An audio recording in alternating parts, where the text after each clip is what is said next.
Hello, everyone. Ron Trotto, TC Computer Consulting. So, on a little hiatus there for a little while. We're not back full time.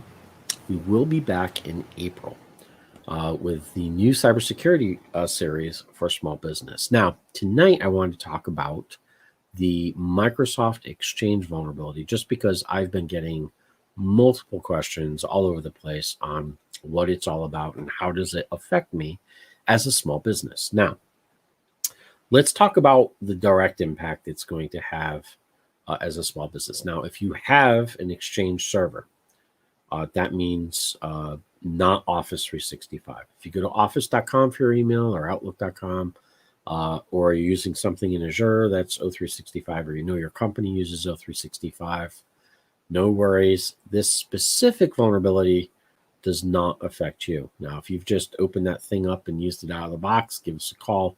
There are other things you need to be concerned about, but this specific one is not something that you're going to be directly affected by. Indirectly, yes, and I'll tell you why in just a second, so hold in there.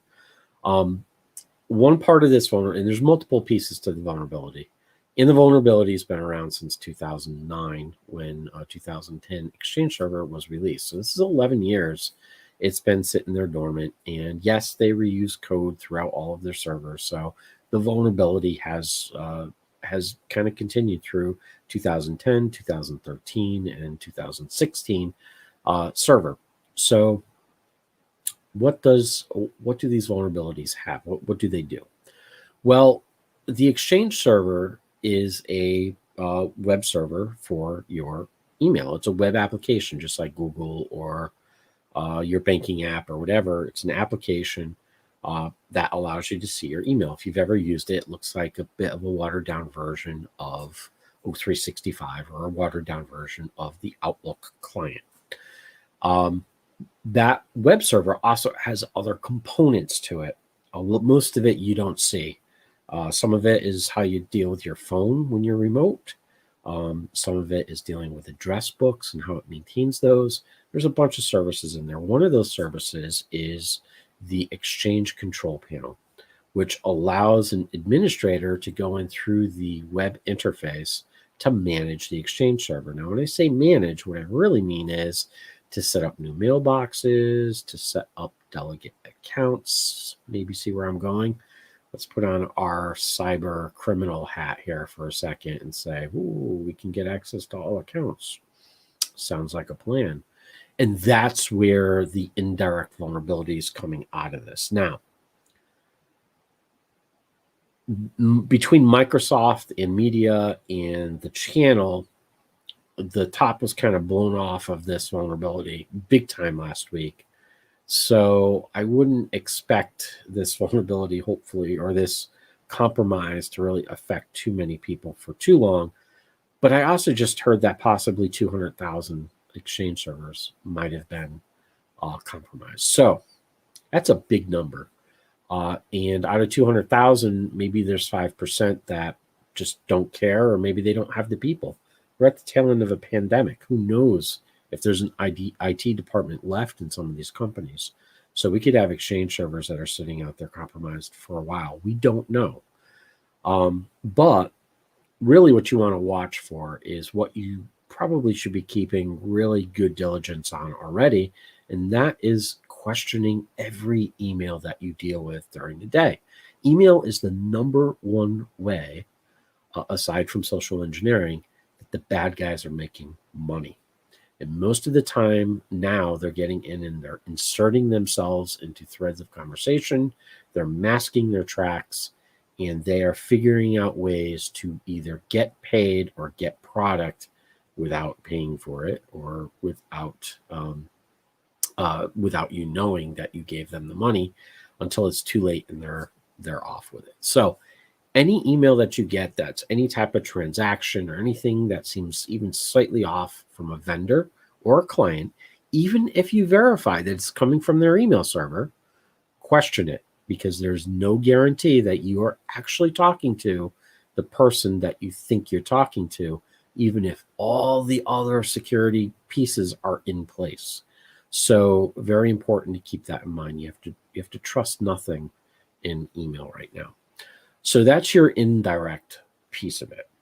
The direct piece of it is has to do with, yes, this can directly affect you on the email side, but the other part of this vulnerability allows the bad actor, um, either through using this elevated privilege, or even if they found a compromised account, so in other words, they got credentials for someone to log in, they can grab that and use that credential and another exploit to install, for lack of going down the technical rabbit hole, a program on the web server, which they can run by, again, giving a very specifically structured query to the web server. It's going to run this program that they put on there.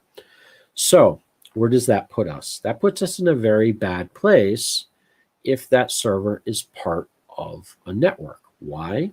Because they can do what's called lateral movement. And that's exactly as it sounds. They can dance from that server that they have their program on. That program now has access to everything inside the network. So if they want to go hide out on a Windows 7 machine, they can do that. If they want to grab financial information, grab your QuickBooks files, they can do that. There's a lot of things that can be done because they essentially have what's called command and control of the system. Worst case scenario that you can really have is having something that has command and control and none of your systems know that. None of your security systems especially know that. Now, there's been a lot disseminated over the last week, and I'm sure there's going to be more coming. Most of the higher end firewalls are already protecting against a lot of this command and control nonsense that's going on. But there's a whole other side to this discussion. And it's huge. It's huge. And it's something that we'll be addressing in April. And that is simply that everything has changed. The way we deliver services, how we deliver services, the risk for small businesses concerning cybersecurity is really come to the forefront. And here's why. It's about insurance, really, and the legality of surrounding disclosure. If you're already in a compliant environment, if you're an accountant, if you're a financial advisor, if you're a healthcare, dental, anything like that, if you're manufacturing for government supply chain, you're already in a compliance. So you probably already understand some of the implications around what's called an IOC.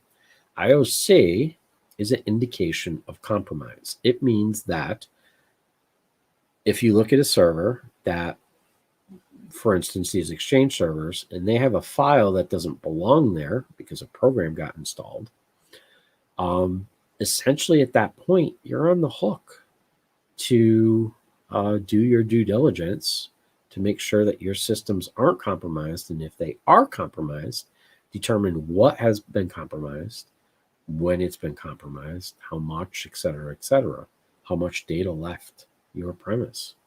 What did you lose? Has anything been altered? And you're going to have to show that kind of that data at some level, so that you can determine what the remediation is going to be.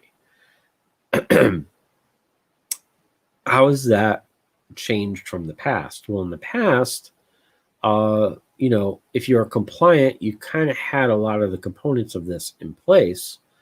But now we've got this insurance deal. And what the insurance deal is that they're not going to cover claims if you have any type of gross negligence.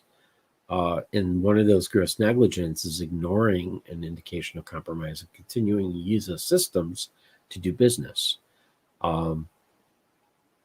So how do you get around that? Well, you have to call that forensics team in who's going to take a look at all the systems, see what's going on, and they're going to make that determination for you. But guess what? They're going to have to take all your stuff offline to do that. If they're already taking your email server, it means you lost email. Then their servers, maybe the laptops and desktops, whatever might show IOC, they're going to have to grab. How are you going to survive that? Well, if you had it in your incident response plan, the moment that things went that way, you would already know not only what you're going to do, but you'd also know what your downtime was going to be. Why? Because you've already covered that scenario inside the plan. And believe it or not, this isn't for large enterprises anymore. This is going to be for every small business that wants to survive. Why? Because it's not a matter of if you're going to get attacked anymore. It's a matter of when it happens to you, if you're prepared or not. If you're prepared, it's a simple bump in the road. It's another kind of awful day at work. If you're not prepared, it could be end of line for the company. So things have changed. They've really changed. In our industry, we can't even work with clients anymore that won't accept that they have risk, meaning that if they're not willing to do the incident response plans, if they're not willing to do these live living documentations of their procedures, if they're not willing to do the end user education for security, if they're not willing to do these things, we can't work with them. Because if they get compromised, their insurance will come after us, and they're going to hold us liable for stuff that we don't own the risk on. But yet, even if we win, we lose because we have to go through that fight. And there's all the public knowledge of everything going on. So, we're in a position where we've got great clients. Everyone's really coming under that compliance really well. It's been conversations with everyone, but this is the new thing. This is the new Cyber 3.0. This is the stuff we're going to be talking about in the new cybersecurity series. And I thought it was a good opportunity to kind of bring that out and kind of show it in the vein of what's just going on live. This just happened last week. Hundreds of thousands of servers potentially compromised. And you have to remember, this is not just compartmentalized to the server. This is entire companies that now have to take this action. I hope they have those incident response plans together, or they just don't deal with data that is particularly of value. Because if that's the case, all of the risk kind of goes away to a certain extent. You're just going to have to worry about those client and vendor interactions to make sure that nothing transpires in that email interaction that brings liability back on your company. So, with all of that being said, and I'm going hoarse because of all the conversations I've been having. It's not all doom and gloom. It's just a change, and I understand. I'm a small business owner too, so I understand. Another piece of change right now is just like we don't need it, but it is what it is, and we're going to have to deal with this because we've spent a lot of time. I mean, if you were like a lot of our clients and us, we fought hard to hang in there during this whole thing. We've never fought as hard as we have in the last year, just to make it to the next quarter, just to make it to the next day. Just to make sure that all the bases were covered and we're servicing our clients well. And this just seemed to be daily changing environment that we're in. We didn't do all that work to get stopped, by this crap that's this new cybersecurity. We're just going to adapt and move on. And, we're trying to take as much of the pull of the weight, the planning off of the clients as possible, but it changes what we do fundamentally. So that's what we're going to be talking about in April. But again, I thought it would be great to bring that full circle and kind of use this as a springboard, this incident as a springboard to explain that, as well as to reinforce the diligence on email. It is so important right now to really be diligent with your email. So, with all that said, I can't wait to see everyone in April when we resume our series. And, well, have a good night. Have a good day wherever you are listening to this. And we'll see you in April. Good night.